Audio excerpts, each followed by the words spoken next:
তো যখন 2010 সাল 12 সাল 13 সালও যখন আমার ফেসবুক আমরা দিয়ে ইনকাম করতাম সোশ্যাল মিডিয়া দিয়ে, তখনও কিন্তু ফেসবুকের অ্যাডস অপশন ছিল না, এটা ফ্রি ছিল।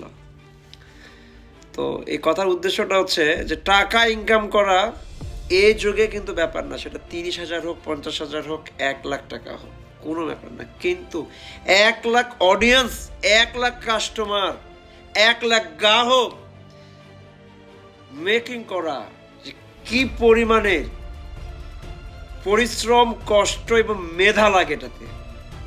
একটা কথা মনে রাখবেন, এই যুগে 1,00,000 টাকা ইনকাম করা ব্যাপার না। রিস্কাওয়ালা ফুডে যারা খাবার বিক্রি করে তারাও 1,00,000 টাকা ইনকাম করে, কিন্তু 1,00,000 কাস্টমার, 1,00,000 অডিয়েন্স, 1,00,000 নেটওয়ার্ক তৈরি করা কি যে পরিশ্রম করতে হয়, বা এটার পিছনে বা কি পরিমাণে মেধা, কি পরিমাণে এনার্জি দরকার, এটা যারা করে তারাই জানে।